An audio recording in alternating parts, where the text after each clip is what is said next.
The following program, though incredibly nerdy, is intended for mature audiences. Viewer discretion is advised, and you probably shouldn't watch if you're an overly sensitive pussy.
What up? Welcome on in, everybody. What up? How's everybody doing? How's everybody doing? What's going on out there in this nerdy world, man? Y'all making it? Y'all gonna be okay? Man, it's gonna be a good day. I'm excited for this stream, chat. I gotta tell you. Some cool stuff just came out, some cool leakage, some cool rumorage. On top of that, a pretty interesting interview with the CEO of Sony, Tom Rothman. I want to talk about that because within that there's some updates about Spider-Mans and Sony's plans for the Spider-Mans.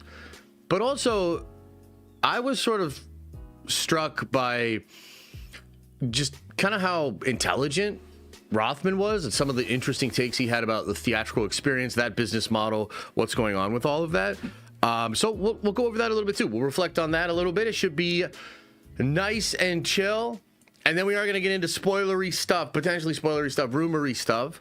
Doctor Doom killing everybody, including Loki, which is crazy. We'll get into it. We'll explain it.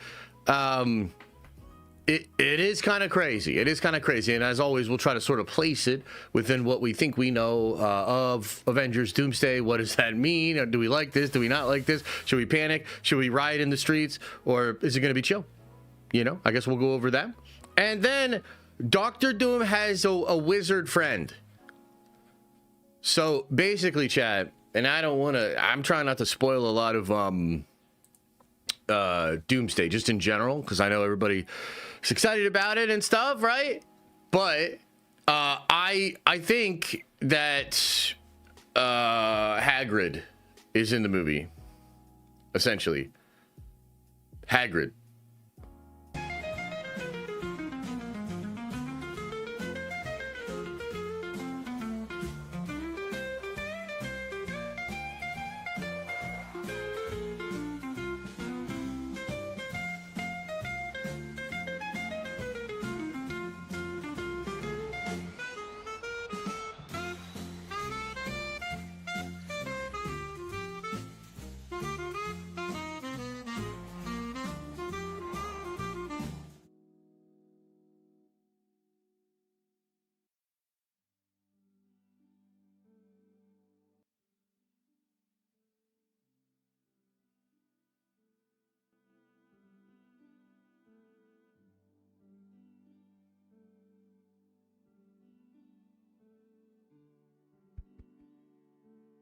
As I was saying, don't worry.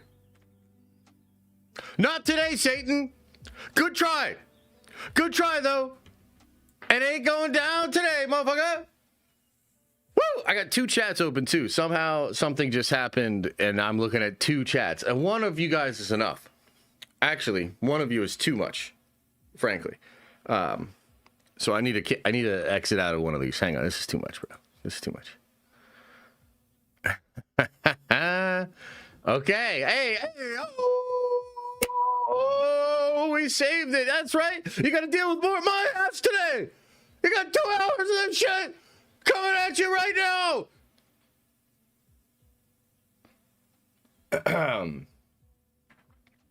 Anyway, what's up? How's everybody doing?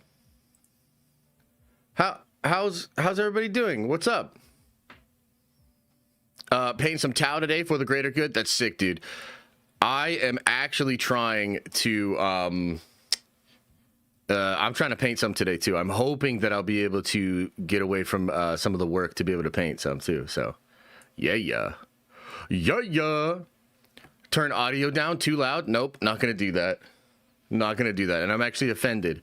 Why don't you fix your fucking ears, SC Collects? Jesus. Audio is good. Refresh the stream. The audio is great because I say it is. If there's a problem with the audio, it's on you. You fix it. Fix your face while you're at it. Fucking chat. Holy shit. I'm hoping to finish my Thrag painting tomorrow. Oh, yeah, I saw a little bit of something like that. So you're painting some stuff too, huh? That's pretty cool. Rossi says, your production quality is as good as Ironheart, 100%. Thanks, Rossi. Appreciate that. Zach says, I really enjoyed the Warhammer stream after work. Oh, I'm glad you liked it. Yeah, obviously, not everybody in this community has figured out that Warhammer's the future. But you will. Don't worry. There's still time for you. But for those of us that have figured that out and that are actually excited about it, wanting to get into, you know, a really cool hobby with a cool IP that's so much better than most of the crap that's out there, then last night's stream was for you. If you didn't check it out, go check it out. I'm also going to be uploading clips from last night's stream on another YouTube channel. We're starting our 17th YouTube channel now. It's all about Warhammer, so I'm excited. Rayhammer, what the hell? I still don't fully understand everything, but it was cool. Yeah, the game itself is very complex. You know, it's a very complicated game, so I totally get it. At the end of the day, a lot of that content will just live on other channels. In all seriousness, like a lot of us over here, you know, not really necessarily into that. And that's fine too. Warhammer stream could have used a Subway Surfers gameplay in the background. Subway Surfers? What the fuck? You have 16 different channels? Yeah, something like that. Last night was fire. I'm glad you had a good time. Did you see my Doom member chat, or did you get lost in the interdimensional gnome attack? Let's see. Let's find out. Oh! Sorry. Let's see here. Okay, I got you right here. Space Trek Serial says, I feel like Doctor Doom is doing some Full Metal Alchemist shit, and is going to sacrifice all of those that caused incursion for a spell. Nerd vengeance for life. Hail the Emperor. Yeah, I think there's something to that. You know, we've sort of alluded to that. We've talked a little bit about it. You know, it's kind of what we do, right? Nerd venging, checking out all the rumors, speculating about what it all means. Yeah, I think that you're probably onto something there. We'll definitely talk a lot more about that because I think you're right. And therefore, I think more about that will come out as we keep going along. Did you see that Variety dropped that Disney execs are pleased with Doomsday and don't believe the movie hinges on the future of the MCU? No, I didn't see that. Is that a relatively new whatever? Is that a new kind of article or whatever? Is the wizard you're talking about Boris? Oh my God, how did you know? You're so smart. You figured it out. It's Boris. And also somebody banned that guy. Came out before the stream. Okay, right on. What's the gist of the article? What are they trying to say in the article? I don't know, man. I don't know if I care. You know, no offense. I don't know what the article is, but it kind of sounds like pointless. I don't know. Maybe I'm crazy. Did you see? I did get your Doom chat. Yeah, nice hobby that's actually productive is gardening. Just saying. Yeah, gardening's a good hobby. I know some people are into gardening. I think it's kind of nice to have plants and some living things in your house for sure. And some people get really into it. He better have Doctor Strange and Wanda. Who better have that? What? Doom? It's dupe? Ooh, that would be interesting. The more incursions the cause, the more valuable they are for the spell. Ooh, yeah, okay, I like that. Yeah, I like that. You know, I'll say one thing. There's some stuff I'm kind of like holding on to right now. By the way, guys, I don't know what y'all are doing with your fucking lives. But currently I am nerd-venging hard, dude. I've been deep diving a lot. Last night I just rewatched X-Men, the first X-Men movie, which, by the way, if you're a member, guys, we're doing another deep dive as we get closer towards Doomsday, as we, you know, need to sort of understand the characters in the movies, and we try to catch up on what happened in Marvel's past. We're continuing that, and this Saturday we're going to deep dive on the X-Men movie. When I watched it last night, I was like, wow, this is, number one, super cool. It's fun to go back. Hadn't seen that movie in a long time. I think for me personally, I go back to X2 a lot more, just because I like that one more. But going back to the original was interesting. And there are some things in there that I want to talk to you guys about on Saturday. And there's like a lot of stuff that I'm kind of piecing together as I do this. But it's interesting that you bring up that that point about incursions. I'll just say one little thing, because I'm sort of holding on to some theories and some thoughts for different videos and pieces of content down the road. But I'll say one thing about that. So there, I guess, there was a question I had about Doom's motivation, because the way it was originally explained to me was like, what Steve did caused the destruction of Doctor Doom's universe. Okay? And one of the reasons this confused me was like, okay, so if Doom is willing to work with Steve Rogers, right? And yet Steve is responsible for the death of his universe. Like, how could that make sense? Like, how could you square that circle? And the one way that you square it that's like obvious is that he will feel as though he needs Steve for the spell to bring his universe back. Right? That's basically like one of the only ways that makes that make sense. If he feels as though Steve did bad and scorned him, and yet he's working with Steve. Like, do you see what I mean? So I actually think that that will be a thing, and that the characters that create incursions will be said to be important for the spell. Yeah, but why would incursions still happen if Loki is holding everything? Well, that's actually, like, I can explain that. I don't know if it'll be easy to understand or not, but I'll explain it to you like this, okay? So, I wish I had the whiteboard in here, but we'll do it this way. Okay, here's Loki. Okay, here's him holding the timelines together, okay? But what he's really doing is keeping them going. They still have a beginning, they still have a middle, and they still have an end. And most of them probably end in incursions. So what Loki is doing is he is because think about it like this, from our perspective on a timeline. If you're here at the beginning of time and the events of Loki season 2 happen, your universe is destroyed. Not here on the timeline, everywhere. The entire timeline is destroyed at once. What Loki is doing is keeping it around so that it still is destroyed naturally when it comes to an end. Does that make sense? At least that's my understanding of it. Like, he's not changing the future. And in fact, there's still a void point where, like, because I've also been rewatching Loki. Dude, I'm such a fucking nerd. But to be honest with you, it's my job too. So, like, I'm allowed to do it, right? But I rewatched Loki season 1 over the weekend. And it's interesting how the characters talk about how, like, the future still isn't figured out. That there's this utopian future that nobody, like, it's not, we don't know what it'll be. The Time Lords are still crafting it. There's a void at the end of time where everything goes, but then there's a perfect utopian future that's being built at the end of that. That's why all the TVA members are doing what they're doing, because they want to get to that utopian end of time. Right.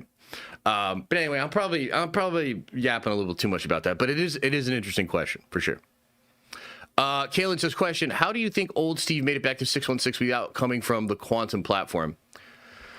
So the basic explanation is that something happens from the time we leave Steve to when we see him as an old man, and whatever that experience is that takes him to that point is likely the events we're about to see in Doomsday and Secret Wars. So essentially, old man Steve is back on 616, like way in the future, as compared to the Steve we're going to meet in Doomsday. And I think this will actually be an interesting plot point, because Steve, therefore, the one we meet in Doomsday, will have no memory of giving the shield to Sam. And in fact, the events of these next two Avengers movies may actually become the reason that Steve gives the shield to Sam in the first place. So basically, like, there's this, I don't know. Again, I'm probably yapping too much, but yeah, that's the explanation. Dirty says your last Friday was your stream last Friday was peak nerd shit, right or wrong? That's the whole reason I've been sub. Nerdy community doing nerdy things. Yeah, Dirty, thanks, man. And I should probably have like a better thumbnail on that stream. I'm working on changing the thumbnails or whatever. But yeah, no, that stream was very, like, guys, look, I'll say it to you like this. There are some people, and I actually do understand this perspective, but there are some people, like, in the community or just in general, that are like, why are you dedicating so much time and energy, like, to Doomsday, basically, or Secret Wars, right? Like, we've got some DC fans or fans of just other things, or maybe there's fans that just think Marvel's completely fallen off. They're not interested in Marvel as much anymore, right? And the thing that, like, it frustrates me, because if you were to have, like, my experience of being a content creator and, like, covering Marvel for years and years and years, then Doomsday would be the thing you've been waiting for a long time. Doomsday is like this cool point where it all seems to come together again. A lot of the story crafting and the buildup over time is now going to pay off in this big way. And as somebody that's been intimately close to Marvel, partially because of the channel and everything, right? Like, it's like a fucking dream come true. It's such an awesome opportunity to be able to have this big movie that is involving all of these people and all of these characters that have this deep history. You know, as I was watching X-Men last night, I was just like, it felt cool. Like, I was like, this is fucking cool. Like, this movie's like 20-some years old.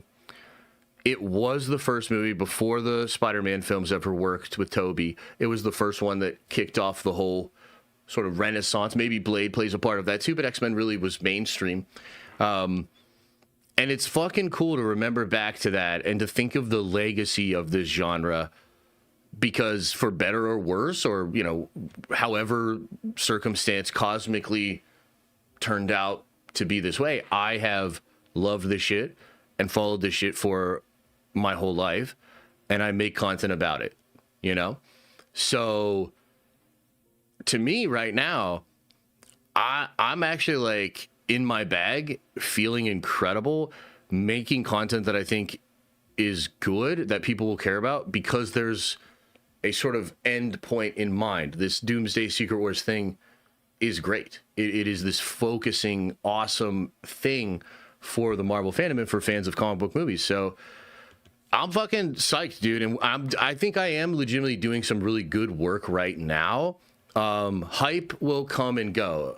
Views will ebb and flow. There'll be a moment later on in the year where the hype train for Doomsday feels like it's at a fucking 11 out of 10, and everything we're doing is like, oh my God, and it's like so big and whatever. But we're also building this moment in time, I think, correctly. Like, it is correct to go back, dig in, go deep, speculate, you know, look at the theories, the rumors, or whatever. You guys caught me fucking yapping again. God damn it. No more chat. No more questions. No more chatting. No more secret. You guys, you just got me fucking yapping, man.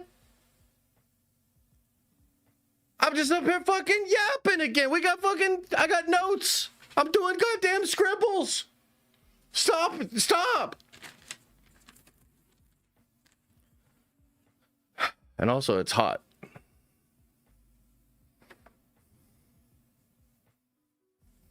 Jeez.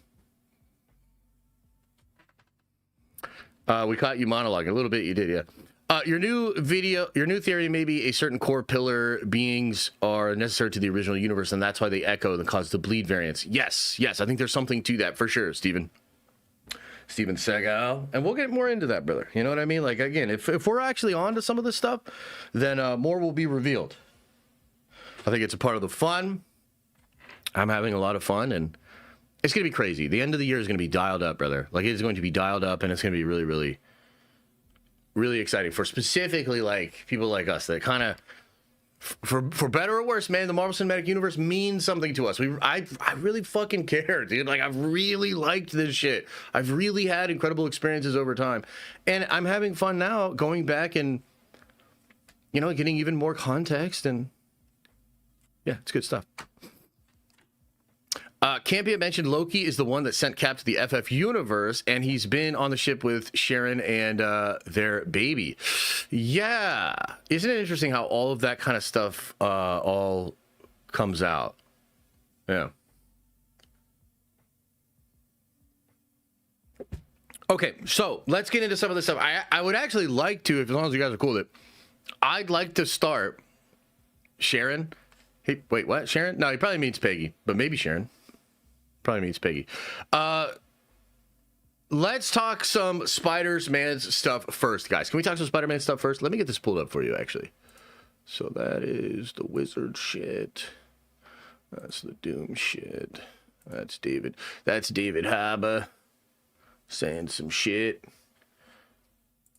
Because I actually think, man, and I wonder, chat, how many of you watched the podcast, the Town episode with Tom Rothman? This is done by Matt Bellany, and I gotta say, I thought this was a pretty good interview, very insightful with Tom Rothman. It's where all of the news about the Spider-Man reboot is coming from. Would love to know what you guys think of that, and also, did you watch that interview? Because it was good. 'Twas good, in my opinion. Let me get this pulled up here. All right. Boom, boom, boom, boom, boom, boom, boom, boom, boom, boom, boom, boom, boom, boom, boom, boom, boom. Ooh. Do that right there. What the hell? What the hell is going on here? All right, that's good there. Chat, did you watch that? Did anybody watch it? Or did you guys... hey, wait, hang on, chat. Hang on. Hang on. Did you... Be honest with me. Be honest with me, fuckers. Did you guys watch the interview to see what Tom Rothman said? Or did you just retweet all the tweets that said he talked about a reboot and that the relationship was great with Marvel? Just be honest with me. Did you watch the pod? Or did you retweet some aggregate social media posts? Yeah. I know. I just wait for you to tell. I know, ballpark Franks. I get it. And that is why I'm here. Okay. It's all right. I'm not even mad. And I'm a little disappointed, but I'm not even mad. I still love you guys. It's not your fault that the people that truly run the world are making us all stupid. It's not your fault, truly. Okay, listen. Shut your mouth when you're talking to me. So, we got to talk about this. There's news about Spider-Man's coming from Tom Rothman, the CEO of Sony Entertainment, or Sony Pictures, rather. This is cool, and he does give us some actual updates here. There is some stuff to sort of parse out and get into with you guys, but I gotta say, as somebody that actually sat down to watch the entire interview, and we will watch a little bit of it right now in this segment you're about to watch here, but as somebody that actually like sat down and watched this full ass, not half ass, but full ass, that's actually a bad pause on Tom there. Sorry, Tom. Let's see if I can get a better one here. There you go. There he is. Somebody that actually like watched this thing here, man. Impressive stuff. Tom Rothman, way more articulate and way more of a thinker than I would have first guessed. And he does say a ton of insightful stuff in here. I got to tell you guys, really and truly, the beginning part of this pod does touch on the Sony stuff, but it is very brief. He does not actually go that much into detail about the Sony stuff. It is, of course, the stuff that's making the headlines, because that's the world we live in, and everybody cares about franchises and Peter Parker and all of that. I totally understand that. But there's juice in this, man. What Tom says about the cinematic experience, theatrical movie business, and all that sort of stuff, I found to be very fucking insightful. And so I will touch on that a little bit later on in the segment, but let's do our Peter Parker Spider-Man stuff before we get into that, okay? So at the beginning of the interview here, and it's really a part two of a two-part interview with Matt, they talk about the deal with Sony. And, you know, it's kind of an interesting thing that Bellany does in this interview, where he's getting the fact that they're still going to do Sony stuff, that it's not completely abandoned, is interesting. And he does kind of corner him on that. And I do think it confirms what a lot of scoopers and people have been speculating about. And that's basically that Sony's still going to make Spider-Man movies. You know, it really does seem that way. Sony's still going to make Spider-Man movies, although the exact details of what that looks like is maybe going to be different than what it was before. But basically, at the beginning of this interview, Bellany asks the current CEO of Sony Pictures, is all of the Spider-Verse stuff done? Are you guys just giving up on that? And he says, no. I mean, of course not. Like, Spider-Man, they have that license. It's very profitable and valuable. They're going to keep doing that. Okay? Now, Bellany does kind of ask him, and he gets him to say, like, but you're going to do it with all new people.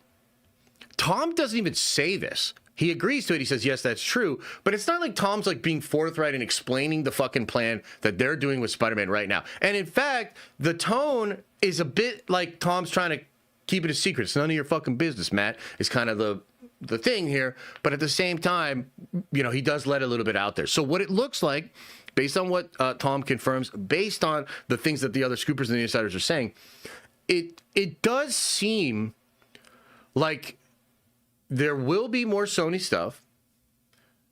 It will be like done with Marvel in some way, but it will essentially be Sony's Spider-Man movies.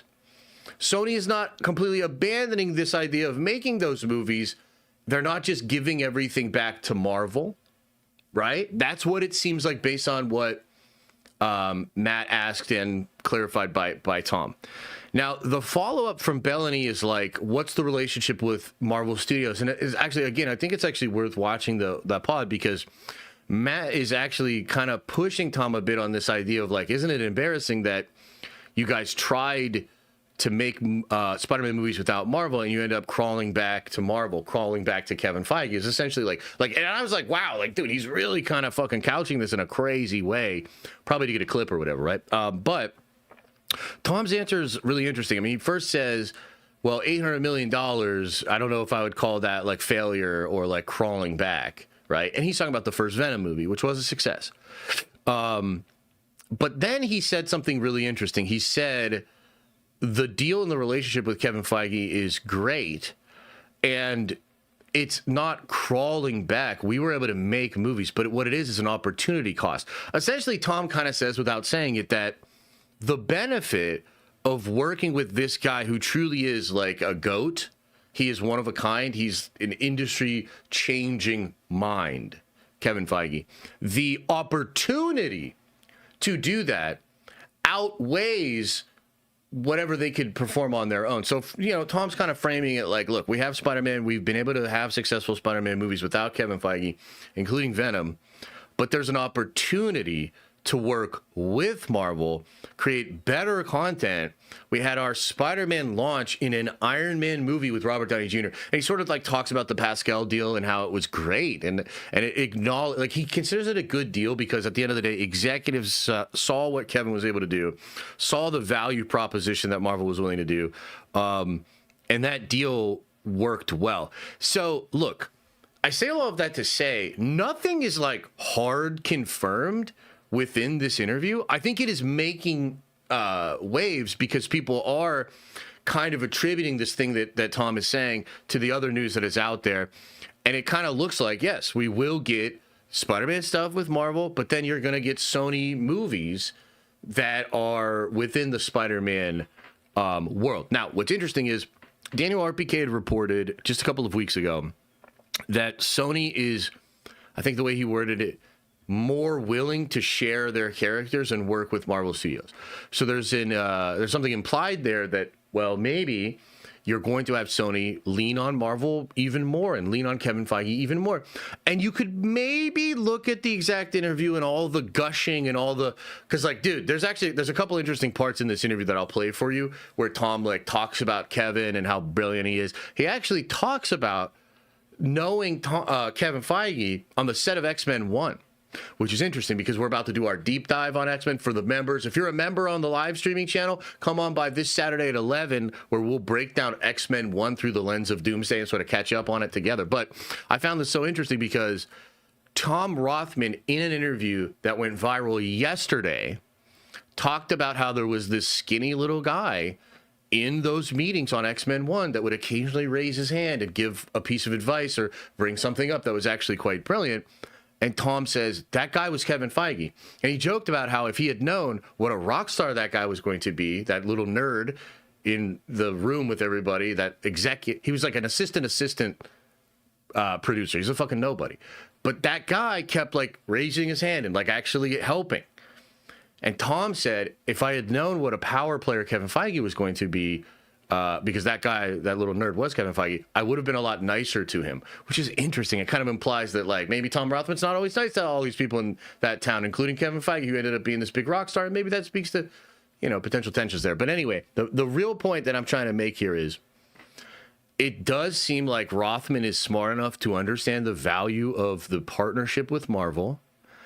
And given everything that has been going on and the language used in the interview, I do think it's a safe assumption that whatever happens next, which I think is likely going to be done with Secret Wars will likely be the catalyst to recast everybody and reboot all the Sony stuff. It does seem like Sony will still have their own thing. Will that be multiverse? Will it be like a Sony multiverse thing? I don't know. Will it be just 616 Venom? That's now like Sony's doing that? Does it look like these Spider-Man movies with like a 75% Sony, 25% Disney stake, are they just going to do more of that? And all the Sony movies, like the new Venom reboot, because I do think you're probably going to get a Venom reboot, is that then going to be just like No Way Home, just like Far From Home, just like Homecoming, a Sony movie produced, created by another studio, taking place within that studio's universe? Is that what it looks like?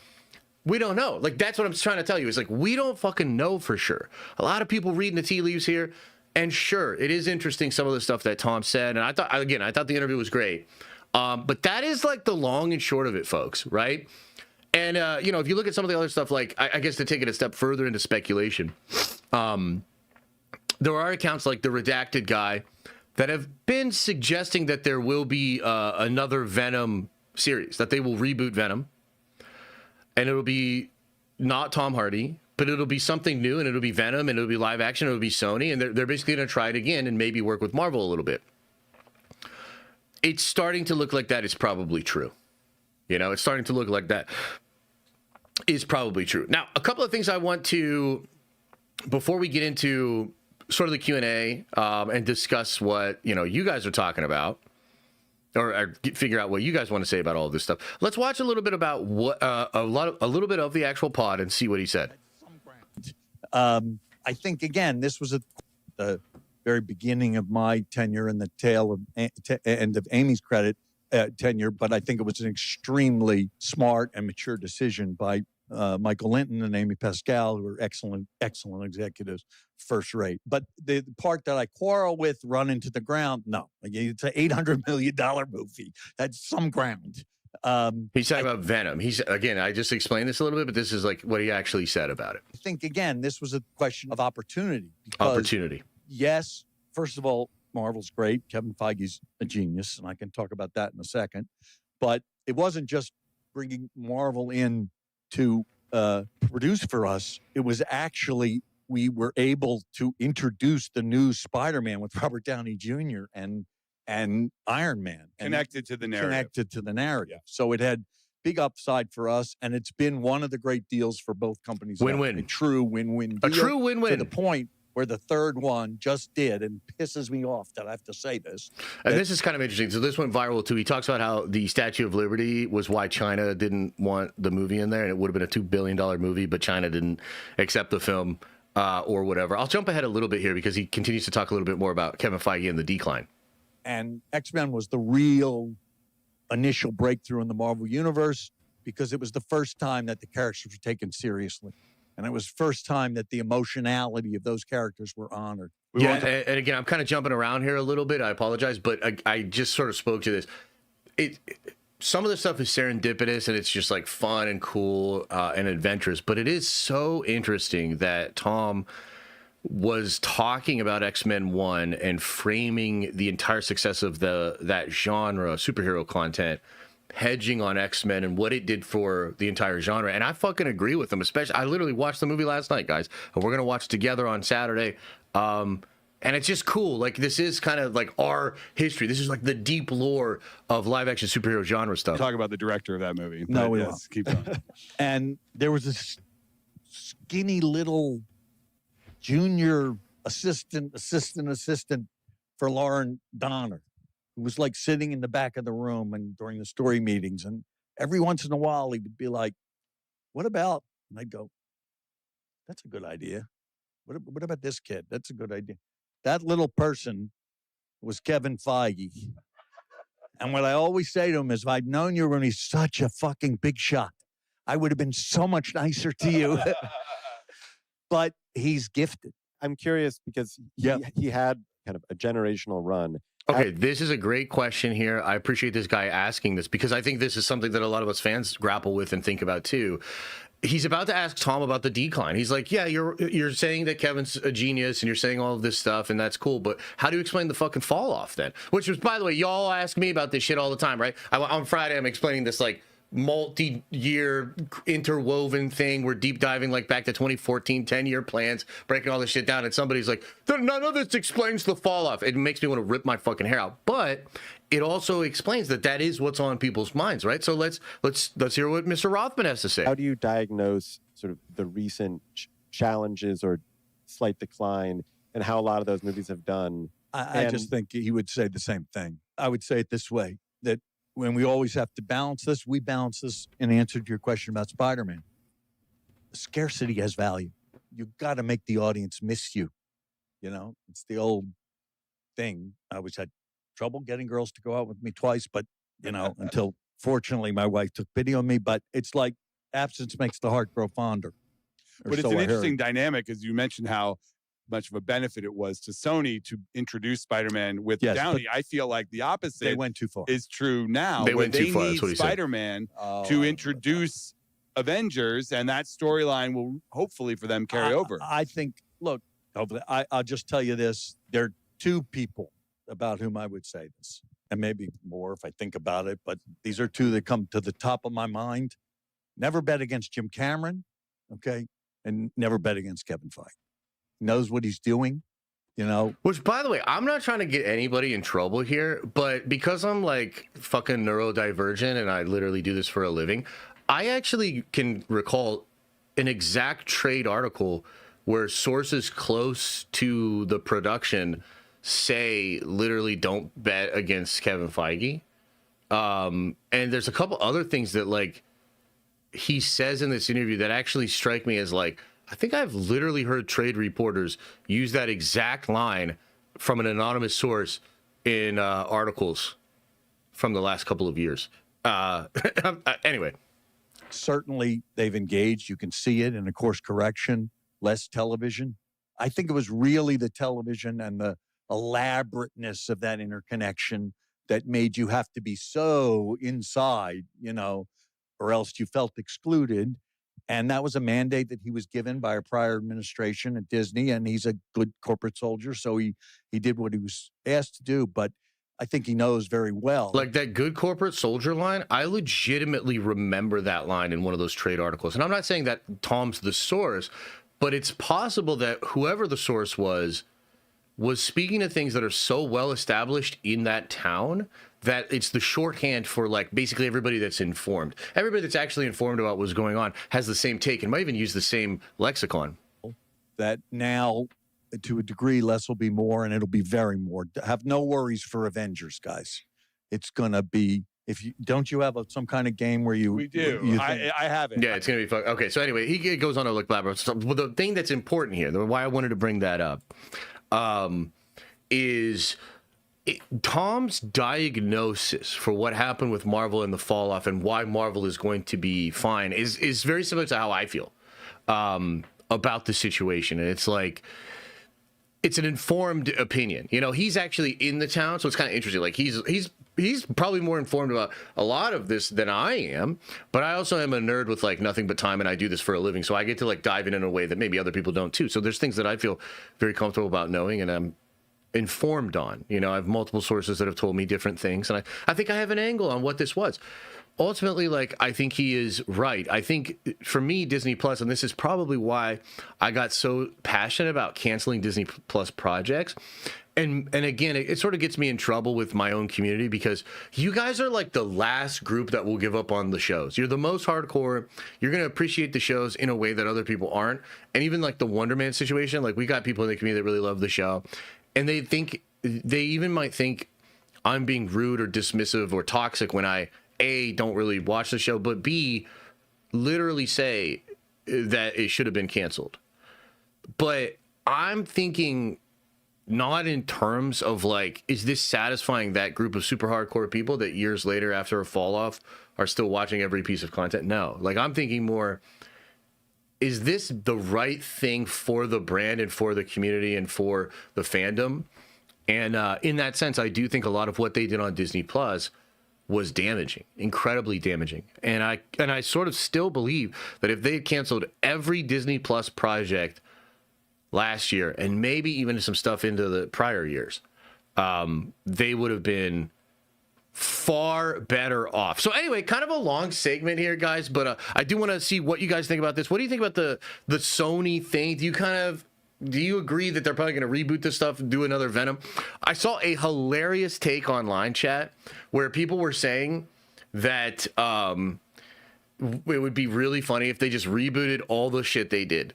Like reboot Morbius, reboot Madam Web, reboot Craven. Like just literally do all the same shit, but with just different actors. I think that would be fucking hilarious. There's no way that's what they're going to do, right? Like, there's no way that's what they're going to do, but it would be kind of funny. So what do you guys think? Animated Venom. Yeah, Animated Venom's interesting. Where does that fall into this? It kind of seems like that was maybe a project that was created before some of the decisions that Tom's maybe talking about right here. Tom Hardy's involvement, is that a leftover thing from like when they were trying to make it work? Because, guys, understand how crazy it is that they're giving up on the Tom Hardy Venom. They set up Noel. They flooded our chat with bots to say enter Noel. I mean, they were really trying, brother. They were really trying to get nerds to like get into that. And it didn't work. So just consider how big of a pivot, how weird of a change that is, right? Animated Venom is more like Spider-Noir. I think so too. I actually agree with that, yeah. The guy talks more like a real person than the other CEO types that I've seen interviewed. Click clack. I'm telling you right now, watch the whole thing. His insight into the theatrical experience, I was blown away by it. I was like, dude, this dude is a thinker. He's passionate. He cares about art. I did not expect that. I don't know shit about Tom Rothman. You know what I mean? Tom Rothman is a name that appears in articles occasionally that I, talk about. I don't know the man. But kudos to Bellany. And I guess, yeah, that just kudos to podcasting in general, because you get a sense of the man through the pod. This dude is a thinker, man. Definitely. Bobby Lee is the new Venom. Hell yeah. I hope so. By the way, chat, totally random, just popped into my brain. In X-Men 1, Wolverine, Logan, literally tells Charles to his face, and one of the first times that he meets him, what do they call you? Wheels? Literally. I laughed so fucking hard. You could not do that. You could not get away with that these days. You know what I mean? But literally, fucking, 1999, Logan, like one of the first scenes, he's like, what do they call you? Wheels? And I was just like, God damn, dog. Oh my God. Chuck, no. I don't know why that popped up into my head. Maybe because you were trying to make offensive jokes, and I was just thinking about the context. But Tom Hardy Venom wouldn't work with Spider-Man. Says Tom Hardy Venom really isn't a villain. So how would the story even work? Yeah, I think they screwed that part up for sure. And I wonder if that will be the element that then is maybe cared for by Sony a little bit more. I mean, guys, this is kind of an interesting thing too. If you think back to 3 to 4 years ago, probably at least 3, when the Kang Dynasty was still the Kang Dynasty, one of the very first reports about Secret Wars that made me think about rebooting was from Paul from Heavy Spoilers. I'm not trying to get him in trouble, but Paul was literally one of the first people that talked about this. And do you guys remember what Paul said? He said the idea was to consolidate the universe so that Tom Hardy's Venom would be in the MCU. That's what he said. He said they wanted Tom Hardy's Venom to be in the MCU. So guys, like, you got to understand that this whole thing was being built besides Secret Wars. And what Sony was trying to do was get to a point where, you know, maybe at some point they could have brought Venom into the 616, and it just legitimately feels like that is off the table. And we're probably getting a new Venom. And we were supposed to get Spidey in X-Men 1. Okay, send me a link about that kind of stuff, because we'll talk about that on Saturday for sure.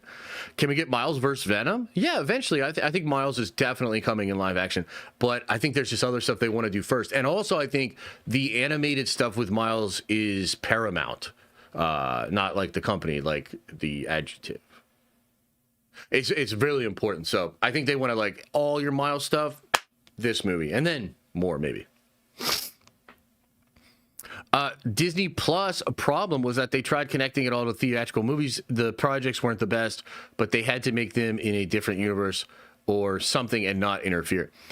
There's a ton wrong with the Disney Plus shows. I think the main one, though, for me, is bandwidth. They thought they could just do what they were doing, dialed way the fuck up, and they frankly couldn't. It all basically fell apart. And I think a part of why was just the bandwidth. It was their ability to juggle all of that production, and they felt like they could do anything. And I mean, for fuck's sake, they had just done Infinity War and Endgame. They had just kind of done the impossible. So yeah, they felt like they could do anything. And they literally, it all kind of falls apart. Yeah.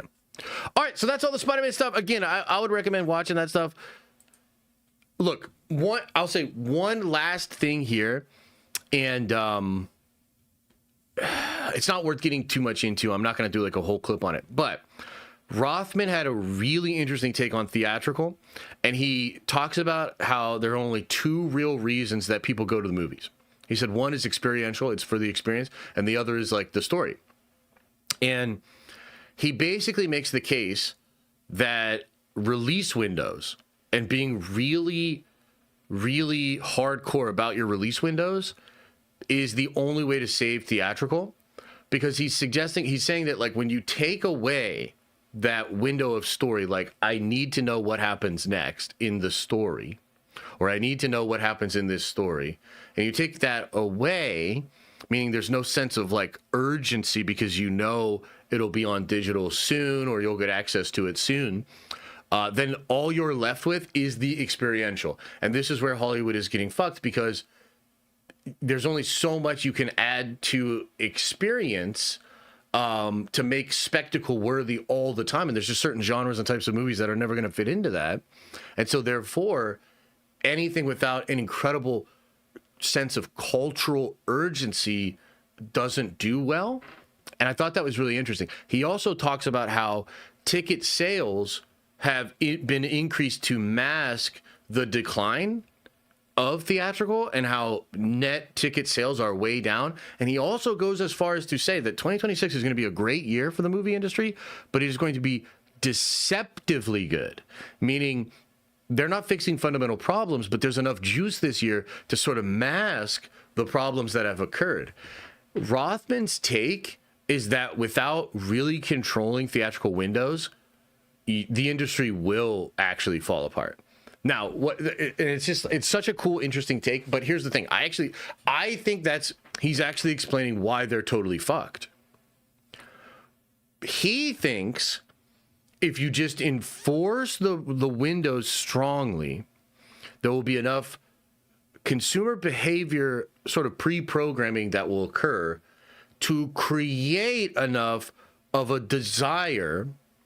Basically, like, his argument is if you establish industry-wide that it's like 100 days, you'll have to wait 100 days for the free version on the streaming service.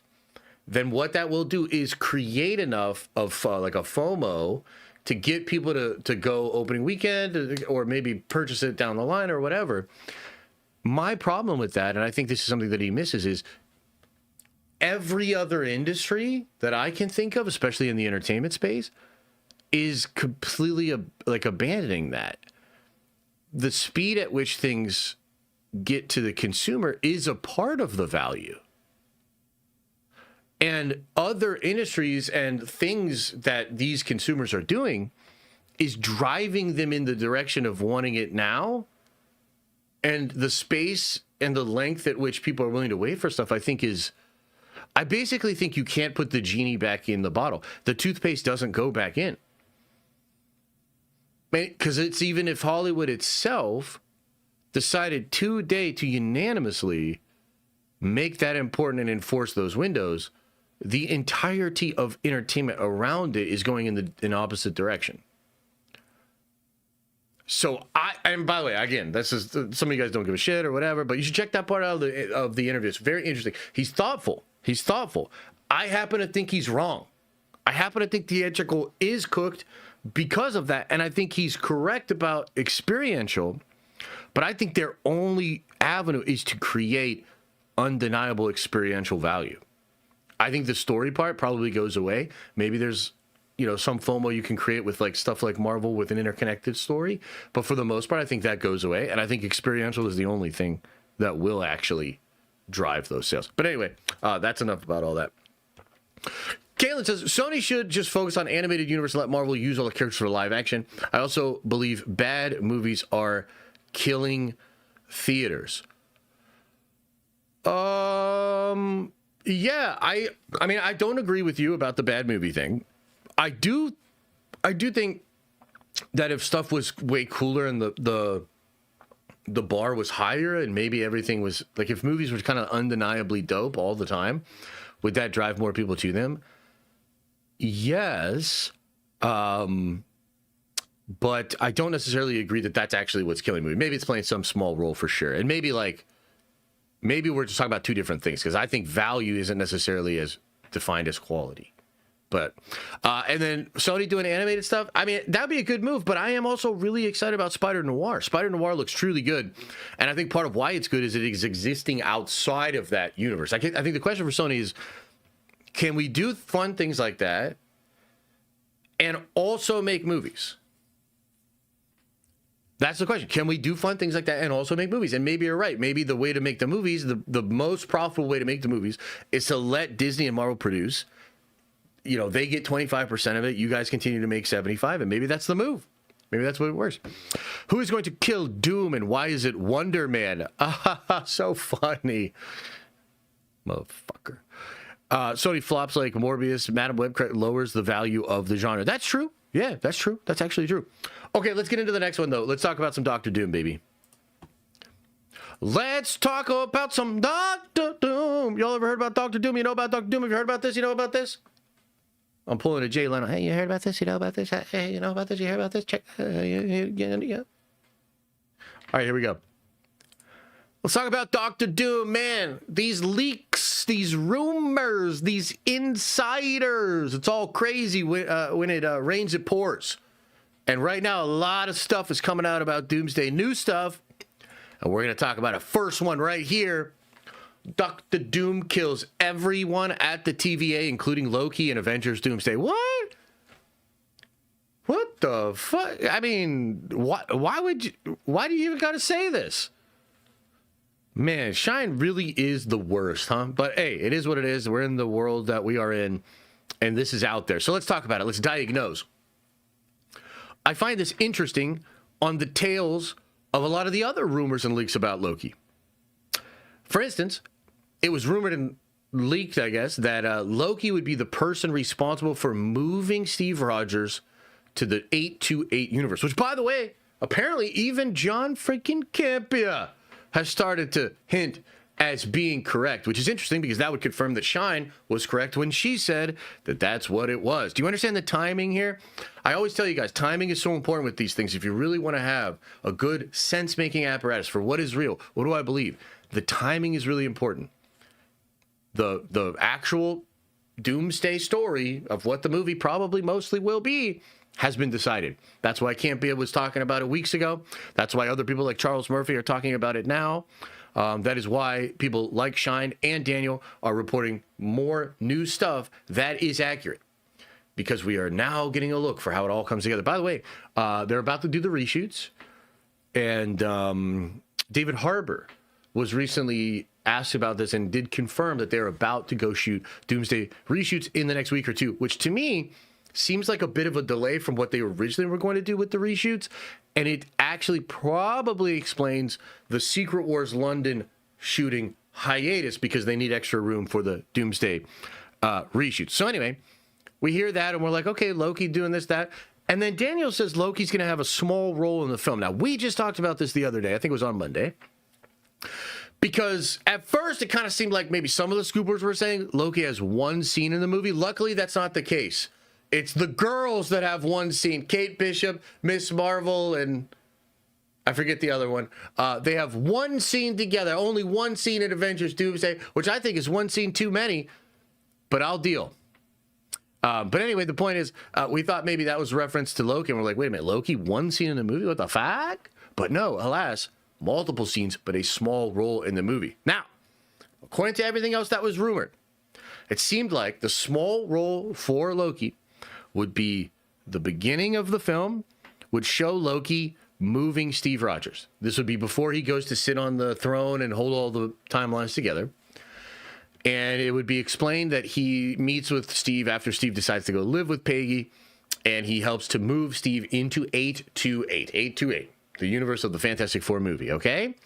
And then it seemed like there would probably be a scene at the end of the film with Loki potentially connected to the TVA, the Void, holding all the timelines together, whatever, right? Because many scoopers over the past couple of years indicated that Loki would be a MacGuffin for Avengers Doomsday.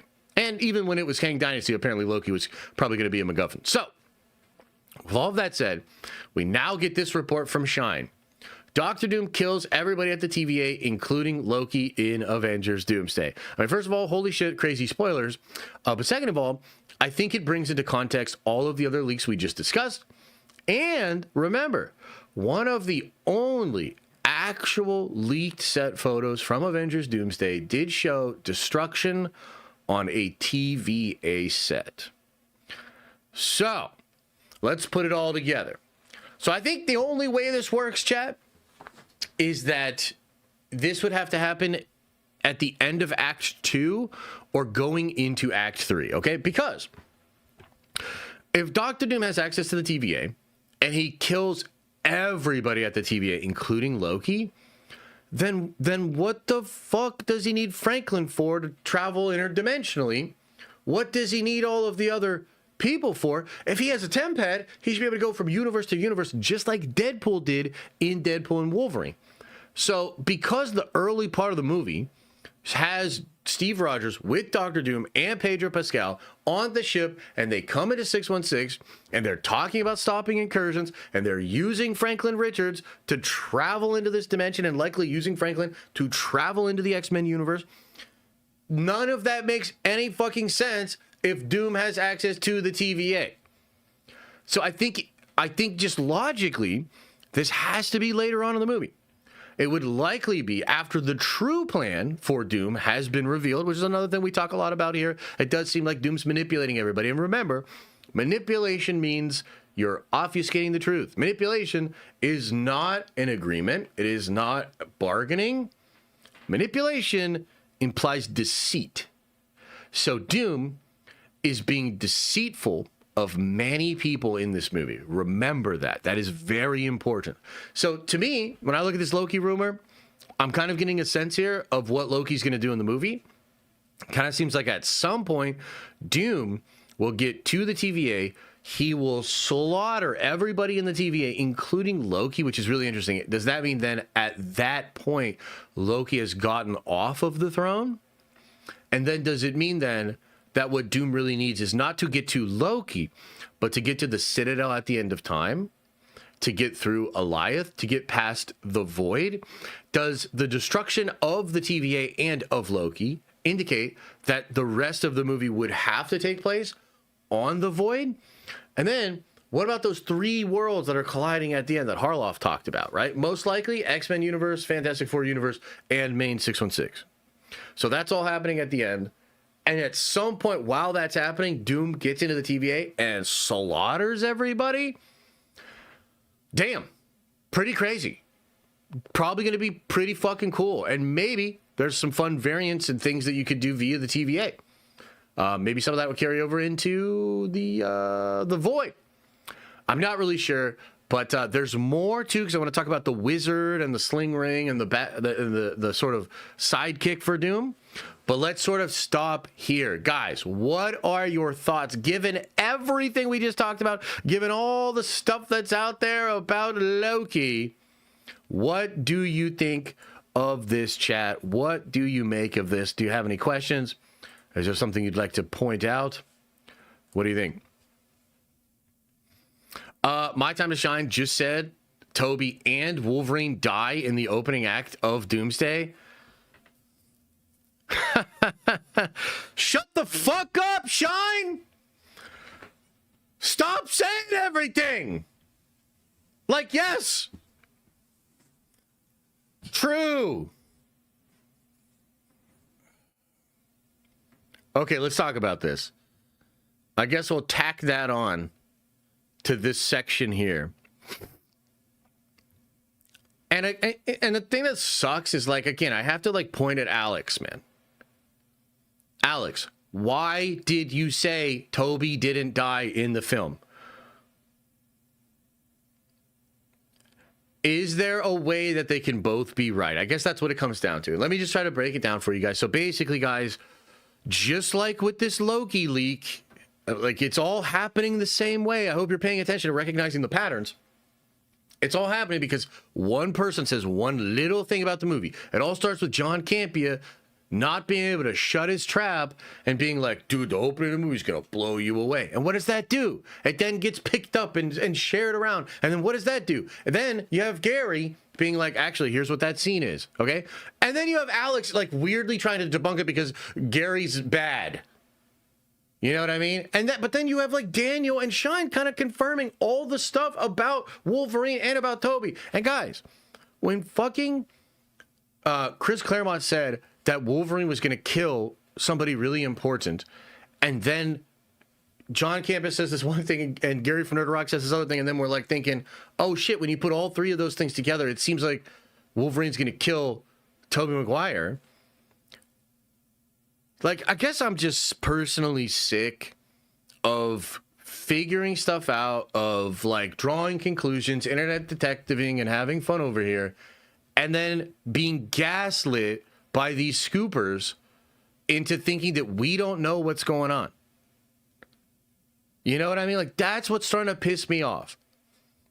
Shut the fuck up. Like, let us do our thing. We're actually pretty good at doing our thing over here. Like, legitimately, I don't know if I was the exact first person to put that shit together and be like, yo, Chris Claremont thing now makes sense. I think Toby's gonna die.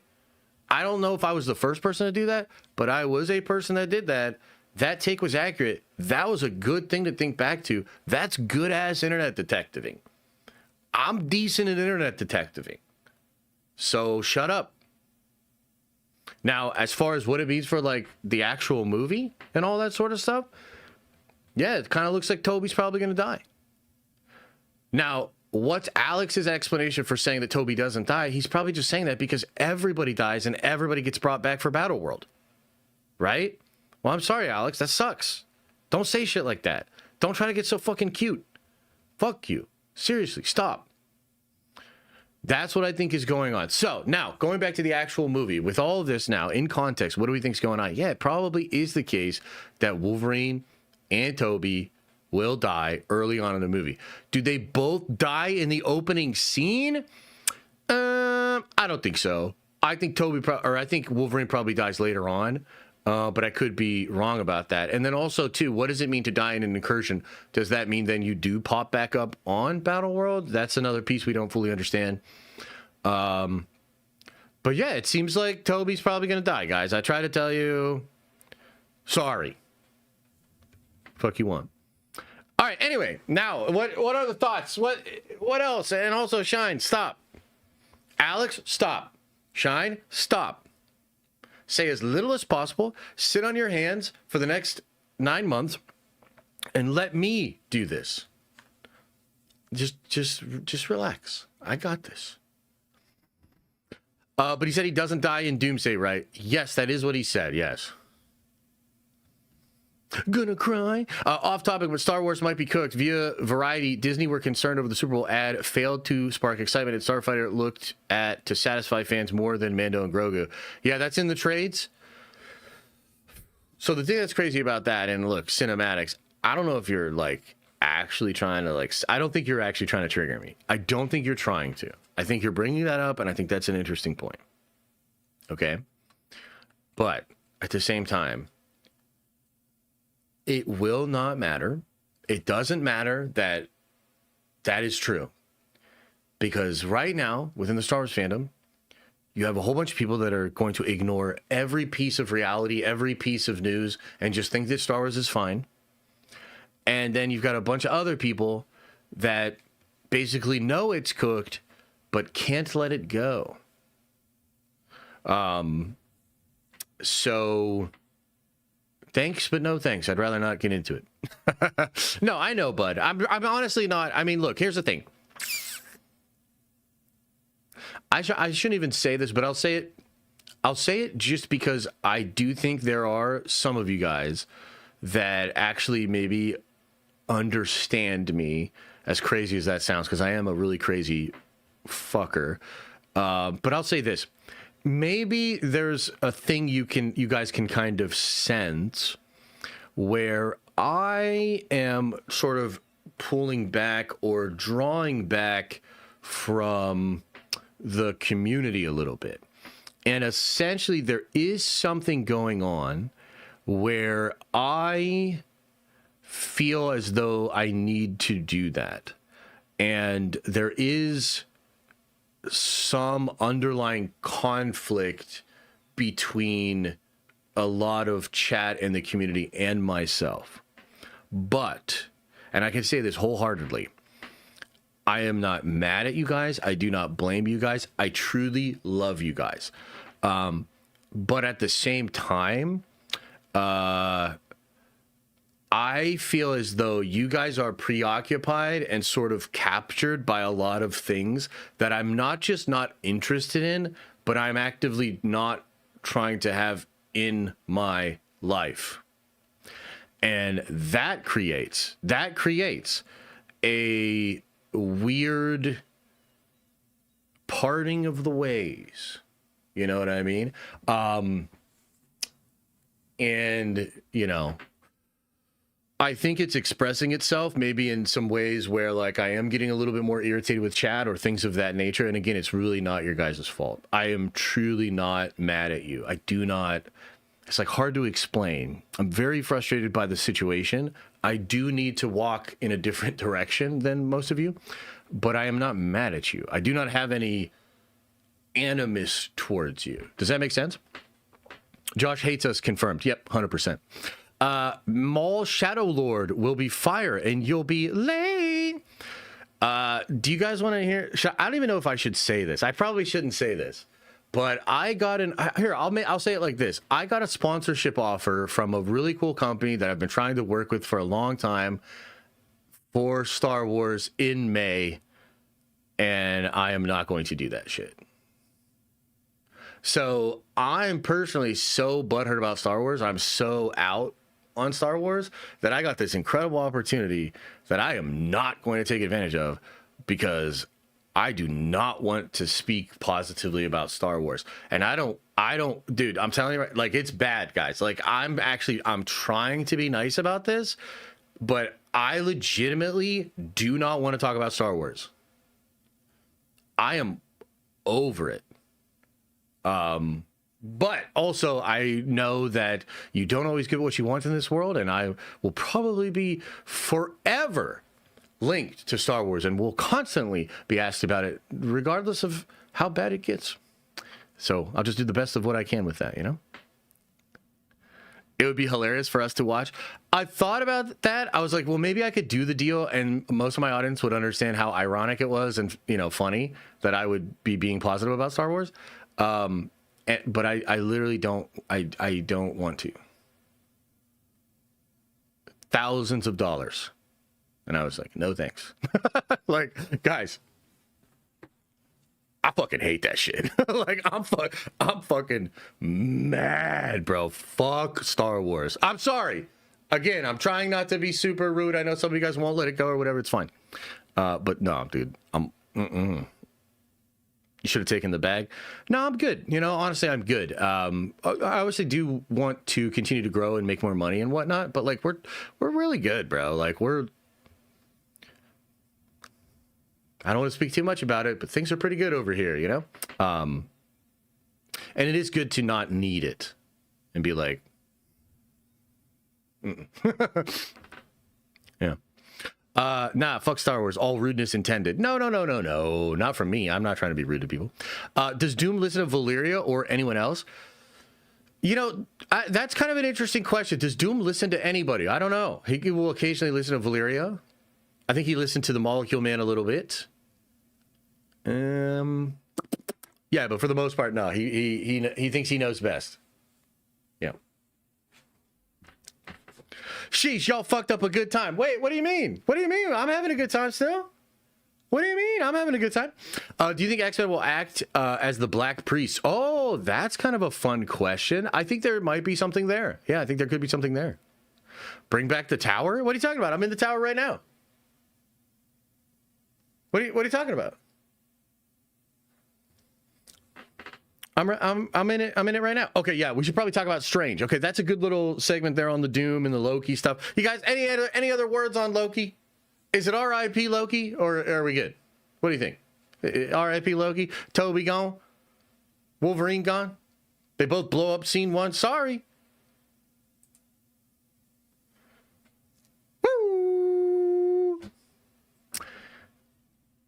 No more PTO Tuesday if everything is good. Oh, man, it's probably the worst time ever to tell you I won't be streaming tomorrow either. I'm sorry. But I will be streaming Friday, and I'll be streaming Saturday. We're going to do the member stream on Saturday. We're going to stream on Friday. Just relax. It's not that big of a deal. Yeah. Send the Star Wars sponsor to Justin. He's a big fan. I'm sure many folks will say yes to that sponsorship. They didn't just reach out to Josh from Den of Nerds, right? They reached out to a lot of people. But no, I'm truly good on that, you know. Killing Loki again wouldn't make it special since we've already had that moment in Endgame. I think it would depend on how it happens. You know, there's certainly a risk that it feels cheap, but at the same time, that risk existed when they made the Loki show. And the Loki show is so good.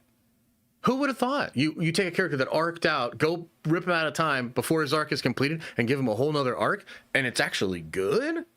Satisfying? Cathartic? Who would have thought? So I think execution is everything with that sort of stuff. Yes. Yes. Okay, let's talk about this other thing. So another big old leakage about Doctor Doom and Doomsday. That's pretty cool, pretty exciting. It's pretty chill here, okay? That's pretty chill. Now this one here is coming from Daniel Pooper Scooper RPK. Says, in Avengers Doomsday, Doctor Doom has a wizard as his second in command. The wizard in question will also be able to use a sling ring. This is coming from Daniel RPK. Now, I think that, look, the obvious implication here, what everybody's talking about, to the point that it's like weird that Daniel didn't just fucking say it, is that it would be Hagrid. And that he's going to be like, you're a wizard, Tony. And explain that Tony's actually Doctor Doom. Like, duh, we all see it going that way. So obvious. If they don't go for that, because sometimes Marvel doesn't go for the super obvious, the next most obvious one would be Doctor Strange. Of course, Doctor Strange. And all jokes aside, that's probably what it is. Chad, it's probably Doc Strange, right? He's got a wizard. He's sling ringing. He's slanging that thing.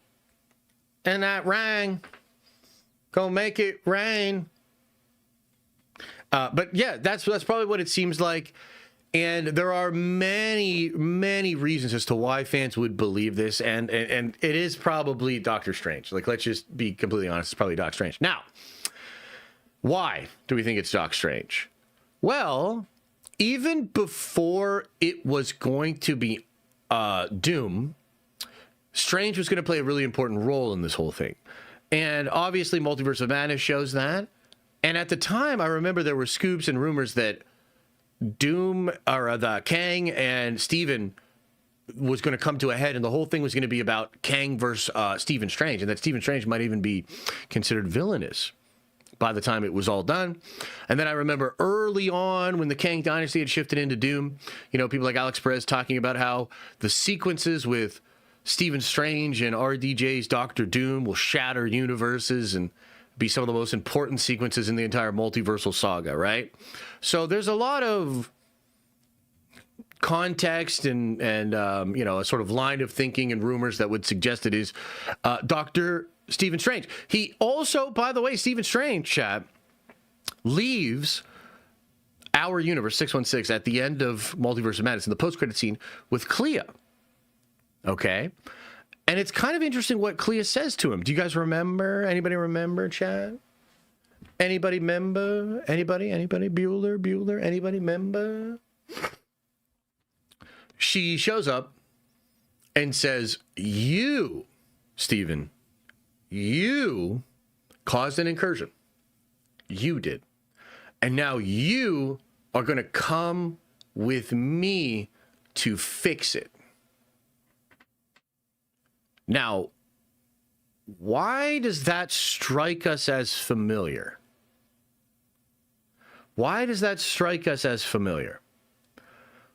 Well, that appears to be the same motivation for why Steve Rogers will go to work with Doom. We were just talking about this earlier in the stream today. A lot of you guys were bringing this up, and it is kind of interesting that when it was first talked about that Steve would be causing the incursions and maybe even be responsible for the destruction of Doctor Doom's universe, there was this idea that maybe it was all about Steve. But when that leak came out, a lot of other people were pointing out, it's not just Steve. It's all these people that caused incursions. Steve is just one of them. Okay? You see where I'm going with this? Steve was just one of them.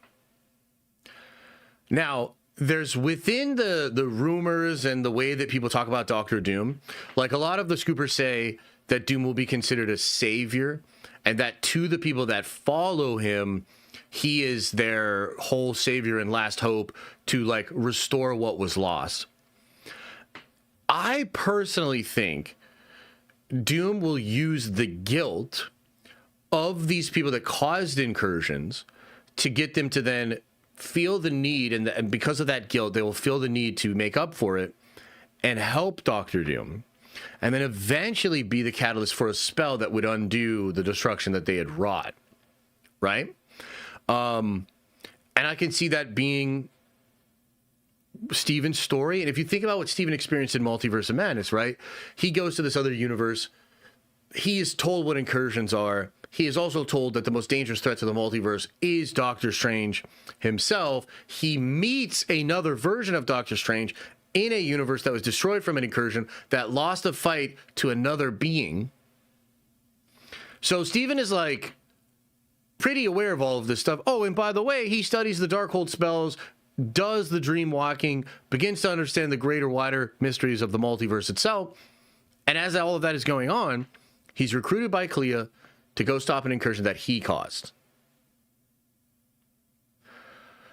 So my only question, the only thing I don't know, is will it be revealed that this second in command is Doctor Strange right away?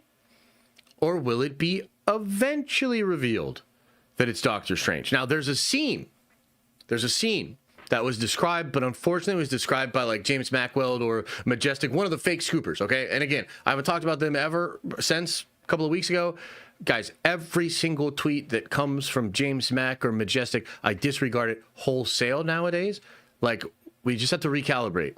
The only reason those guys were ever accurate is because they had access to a Discord where the actual scoopers are at. That's it. Okay? So what I'm about to say probably is not true, but there's a chance it is true because it actually comes from real scoopers that the fake scoopers had access to in the Discord. Do you understand what I'm saying? The scene described a moment when a lot of the golden masked people that were backing up Doctor Doom would remove their masks, and it would be shocking who these folks were. Okay, so again, trying to be crystal clear here. I don't know if this scene is real. I don't know if this will happen in the movie. But it's a scene that could be real. And within the context of these new leaks and scoops here, where Daniel's talking about Stephen Strange, or actually Daniel's just talking about a wizard that has a sling ring that's the backup to Doctor Doom, you have to ask yourself, why wouldn't Daniel just say it's Stephen Strange? And the answer is obvious. The answer is because the movie won't tell you that it's Stephen Strange until later on. Do you understand? You tracking this? Are you tracking what I'm saying here? Are you keeping up? Do you understand?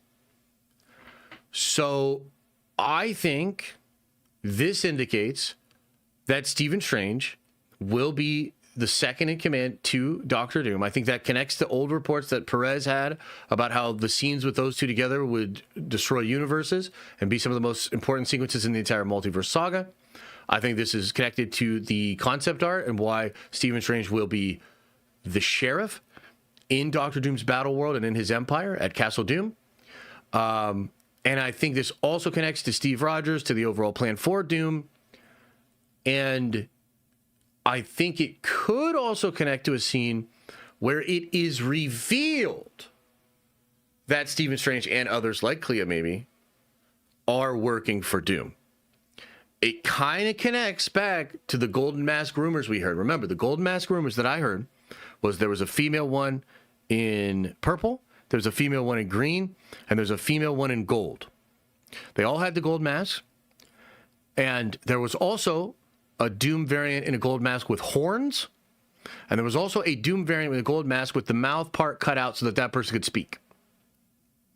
The indication that I had when that scene was first being talked about, and remember, Roka talks about this a little bit, others talk about this, the concept art ends up leaking. Like, a lot of this shit ends up coming out. The indication that I had when that was first being talked about was these are followers of Doom, some kind of cult, and I think there might be a moment where those characters are revealed to be characters that we know. The green one's likely Sylvie, the purple one is likely Clea, and the golden one I think is either Wanda or a Jean Grey. Okay? So, with all of that said and all the explanations and all the backstories and all that, what do you guys think, man? Is some of this making sense? Are we cooking here? Are we getting a good look at what is coming in Avengers Doomsday? Because I think we are, and I think that's why a lot of these leaks are coming out. It's like people are understanding what's going on here, and they're kind of putting it out there a bit. And War Boss Jeff, welcome to the Nerd Vengers, bud. You are a Nerd Venger now. Appreciate it. So Doom got the hose? I think so. I think Doom's got basically everything he needs. Have you seen the Ned theory? He's a sling ring user and also close to Tony's progeny. So, not to say that the Ned thing couldn't happen or it wouldn't be fun or it couldn't be cool, but that's not a good Avengers Doomsday twist. That could be a cool Spider-Man movie twist. That's not a cool Avengers Doomsday twist. Yeah, so. Question, doesn't the scene where Strange gets the third eye at the end of the movie signify Darkhold corruption the same way Sinister Strange has it? Yes, it does. Are we getting Iron Man versus Doctor Doom? RDJ hints that a lot in his post. Yes, I think he does hint at that, and I think we will get that. Yes. Yes. Toby Spider-Man ain't dying. The Logan of Deadpool and Wolverine ain't dying. And Loki definitely ain't dying. My Time to Shine Hello contradicts prior leaks to stir conversation. You could be onto something there, but I got to tell you, Nate, I think it's a little more that she knows this is true, and she knows that there is an explanation for it, so she's sort of hiding the explanation, but she knows that she can say this, not get called out by other scoopers because they kind of know it's true as well, and thereby, yes, she does cause some controversy and stir shit up. So you're not wrong. You have a read on her. What I'm arguing is you're not thinking enough about how she's using the information. But I could be getting something wrong. I've been wrong before. I hate to admit it, and I'll never admit it again. But I have been wrong before, so I could be wrong. Chances that it's Ned, 0.1%, guys. Like, it doesn't make sense for it to be Ned. You know? It doesn't make sense. Like, just use logic. I just got here. Can you start over? Well, Adam, I think it's time we turn this into a Warhammer stream. What do you say? Hey, chat, is it time? Should we start talking about Warhammer, baby? Did you guys decide what army that you're going to get? Are you guys going to... What army are you going to start building? What armies? What are you guys' army? Put it into the chat. What do you think?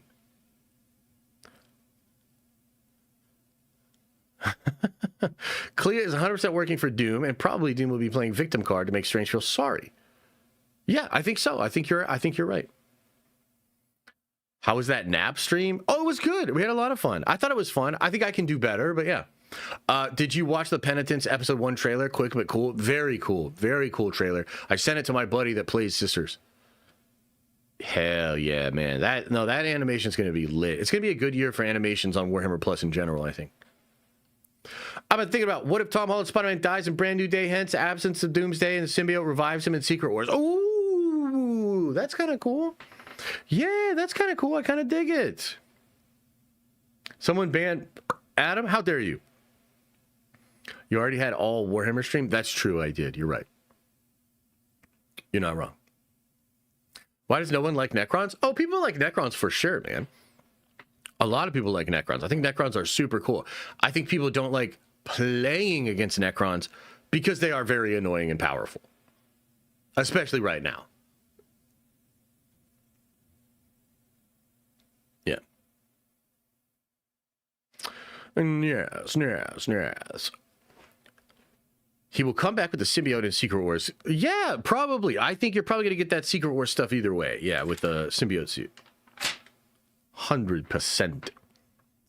I think Doom's sword rumor is real, and he's wielding Excalibur. Oh, wouldn't that be cool? Wouldn't that be cool? Wielding Excalibur? I mean, I'd be fucking down. I don't know how it's going to make sense, but I'm fucking down, dude. I love that Arthurian shit. I just rewatched the actual Excalibur movie. What was it? Who made that film? Something more, I think. Yeah, Excalibur's great. We need symbiote Josh so he can take over the Warhammer meta. Hell yeah, game over, Jesse. That's what I'm talking about. Maybe Doom uses Franklin to get Galactus to steal his power. Something like that could be happening for sure. Because in Doomsday, they have to win, unlike in Infinity War, which the Avengers lost. Oh, no, the Avengers are going to lose in Doomsday big time, dude. Big time. They're going to get fucking dog-walked by Doctor Doom. Can you picture Doom turning the powerful heroes such as Hulk, Wanda, Thor into zombies in Secret Wars? Oh, yeah, something like that could be cool. I don't know if that's exactly what it is, but something like that could be fun. And I know they're hard at work trying to figure out all the fan service, all the fun. I think these movies are really going to blow people away. And all the indicators are that they're very pleased with what they have, man. They're pleased with what they have. They have a ton of reshooting to do. But I think this shit is going to be awesome, dude. And I think it also is a turning point for Marvel. It's like, fucking finally, they're really going to make dope shit again. It's really going to be a spectacle. It's really going to be connected. And we're going to get into the X-Men after this. The time is now. You know what I mean? Josh, remember when Loki created his own rift in time to get to the Citadel? Remember when Loki created his own rift in time to get to the Citadel? Is this season 1 or 2? I guess I don't exactly remember what you're talking about. I know that, like, I just watched the finale of season 1 when Sylvie has the plan to enchant Eliath, and then they enchant Eliath together. Is that what you're talking about? Oh, in season 2?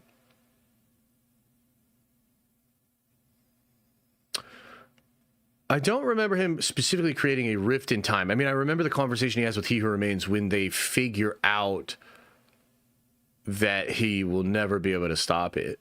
Is that what you mean?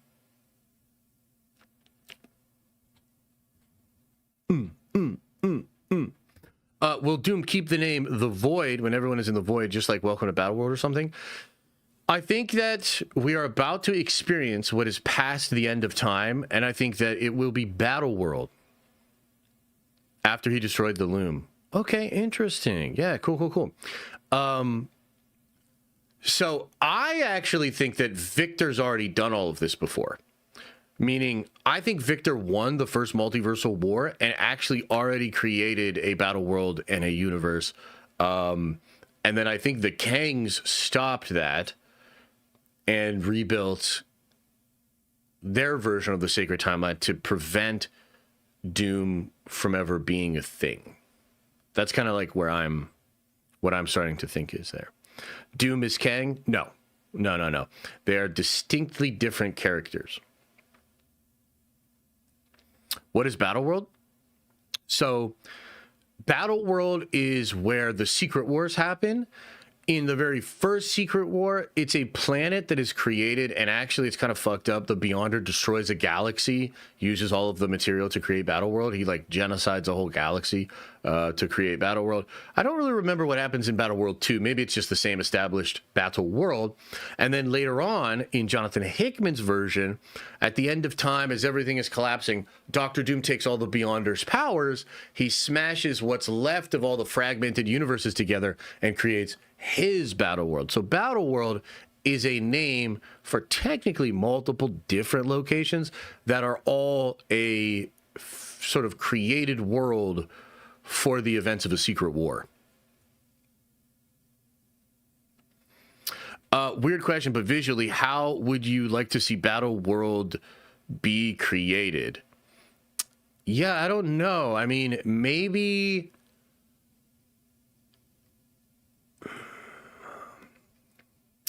they do it in 7 days, and in the beginning there was light or something, and then maybe then there were animals, and then maybe there were humans, and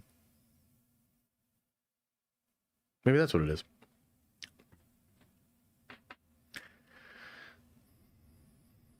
That was day 6. Yeah, I don't remember the exact fucking days and the order of all of that. Which, by the way, you know what's kind of interesting about the story of Genesis? Oh, man, I shouldn't say this.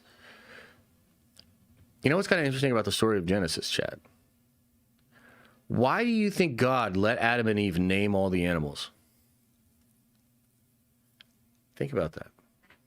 Why is that in that story? Why did we name all the animals? Don't think too hard about it. Don't think too hard about it. Let's not break the simulation. I'd like to go have a nice lunch. You know? Ignorance is bliss. Between the 6th and 7th universe, Null came into existence. All you need to know. Oh, shit, 6, 7?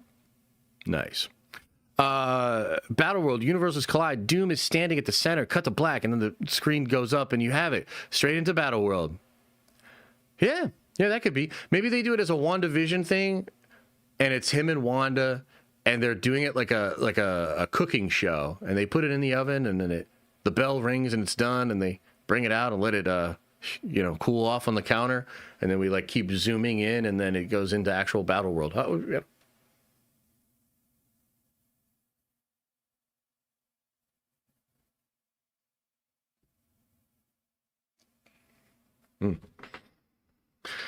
Hex World? Yeah, something like that. I promise I'm not biased, but cool effing shirt, Josh. Oh, thanks, man. No, I know you love that Zelda shit, brother. Are you excited about the movie? I'm excited. Hope we get some updates soon. Okay, everybody, that's enough about the Doom. Dr. Doom, he's got a wizard friend. I can't believe Hagrid is in Avengers Doomsday. Hagrid, I need you to go distract Dr. Doom. You're a wizard, Dr. Doom. Hell yeah, can't wait. It's going to be dope. All righty.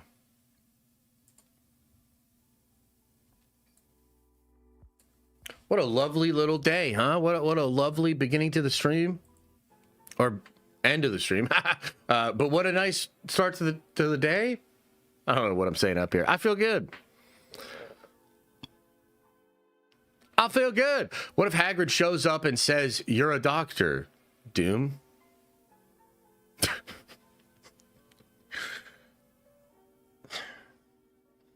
Then I'll fucking take a poop right in the theater. I'll take a fucking shit right in the theater. And that includes if we do a big thing with all of us together. You know, all the Nerd Ventures rent out a theater. Well, guess what? You're going to see me commit a crime. I will crap in a public... I will poop.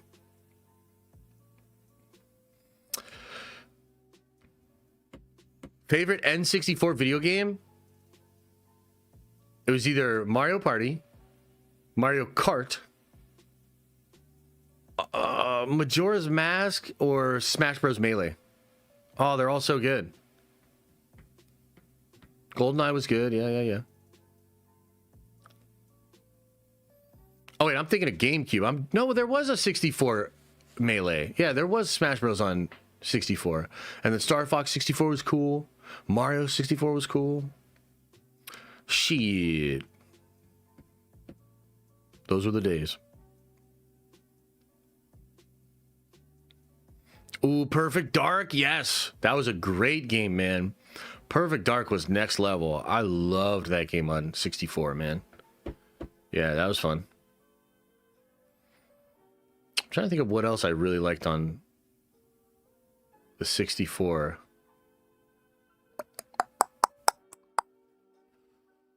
I don't know. A lot of good games on there, man. A lot of good games. A lot of good times on that. Mm-hmm. Melee is GameCube? Okay. Pokemon Snap? There was like a Pokemon game where you took pictures of the Pokemon. I remember that. Majora's Mask over Ocarina is certainly a choice. I like Majora's Mask more, personally, yeah. Ocarina is great. Ocarina is maybe more traditional, I guess. But yeah, for me, I like Majora's Mask more. Banjo-Kazooie, that was a good one. Yeah, that was a good one for sure. Dog Simulator Pet Edition? Dang. Dawn of War? I don't think that was on... I don't think that was on the Nintendo 64, my guy. But, anyways, chat, I'm going to get on out of here soon. Any other questions? Any other thoughts, man? What else is on your guys' mind, man? We're going to get on out of here. That was a good stream. 3 big topics. The only other, like, little things that are out there is... there was some new footage that came out for Spider-Man Noir, which I thought was cool, and I continue to be really excited about that. But unfortunately, I can't watch that trailer with you because they'll remove the whole fucking stream. So it's kind of stupid. But yeah. Majora's Mask, basically an incursion. That's actually kind of true, yeah. How do you think the Warhammer meta will change with the new release? It will... I think vehicles will be more important. I think you might even see... It's just really hard to say. It's really hard to say. I think vehicles are going to be more important. I think it'll be simple and streamlined. Like, I would expect some of the rules to get even more simple. Hopefully. Yeah, that's about all I can really say.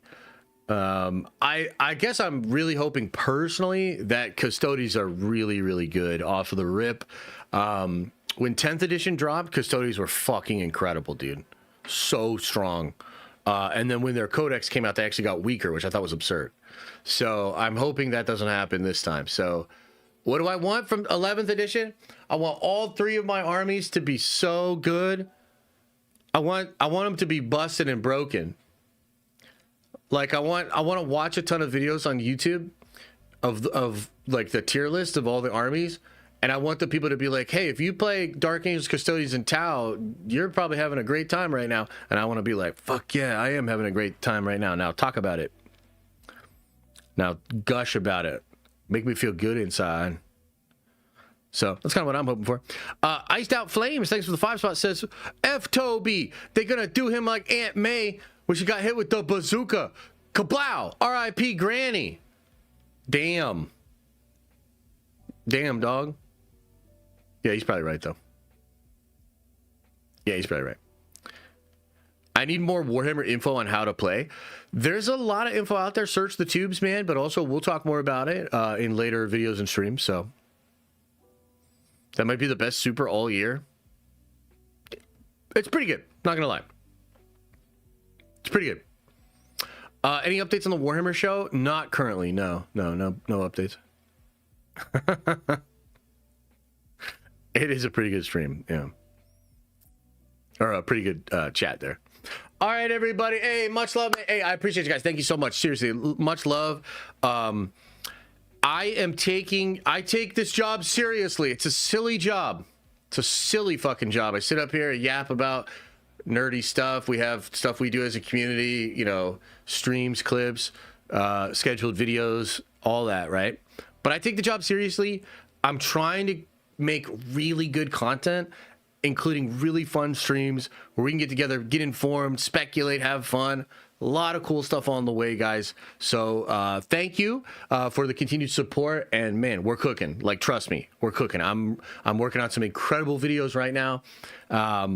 No stream tomorrow. Don't worry about it. Don't get mad. Don't worry about it. It's cool. I gotta work on Unity tomorrow. Tomorrow's a Unity day. We'll be back in on Friday, and then we will be streaming on Saturday as well for the members.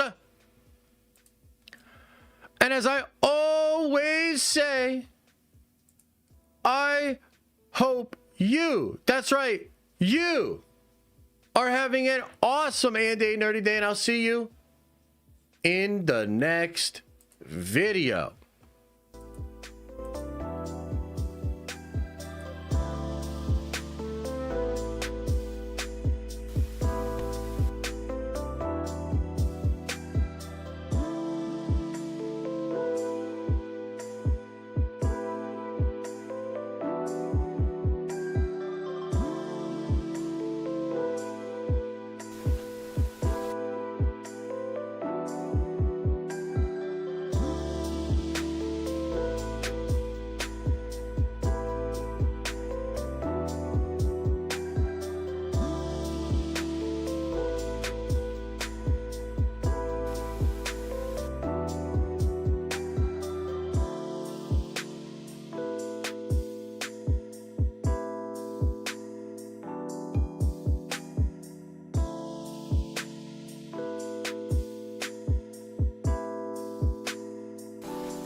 Is everybody gone?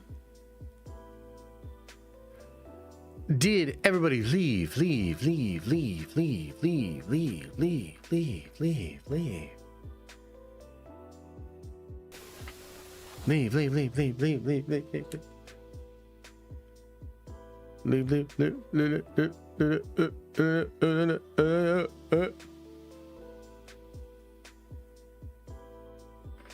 Another happy landing.